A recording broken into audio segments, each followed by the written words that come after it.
my name's Dudley Story, and I'm here to talk to you about using JavaScript to enhance CSS 3D.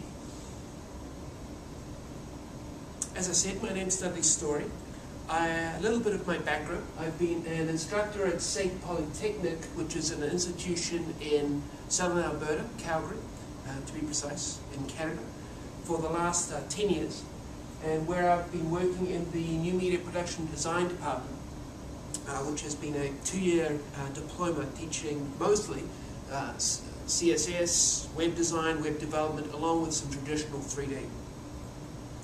As part of that, I developed a site called Demosthenes.info, which was originally intended to fulfill the needs of my students who were struggling to find up-to-date, relevant information about web development, web standards presented in a consistent kind of way.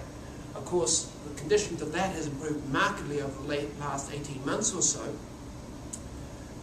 but the blog continued, and to the point at which it became the sort of genesis of my recent book, which is Pro CSS 3 Animation, published by A-Press, and it came out in December.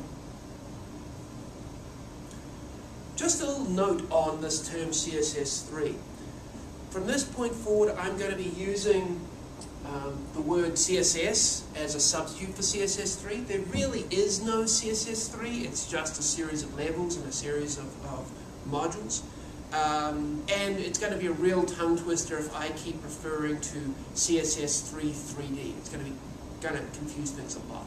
So for the purposes of accuracy, even though CSS 3 is a great marketing term, even though it really appeals to guys who are in love with large numbers and the bigger number must be better, I'm going to use the term CSS in general to describe what we're about to do.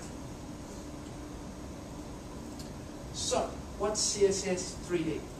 First of all, it's built on standard CSS syntax. It was developed by the WebKit team a couple of years ago.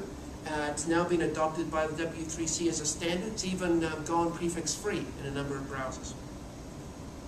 It does require a property called perspective to be set on, typically on a parent element. And this is the first thing that people usually screw up when trying to do 3D in CSS.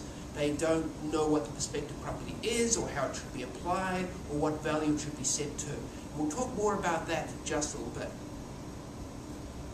Once you do that, however, you have the full ability to rotate, translate, scale, etc. ordinary HTML elements in 3D space, in all 3 dimensions, and in all axes, full X, Y, and Z. If you don't know what those are, we'll be talking about those in just a little bit as well. Thank you.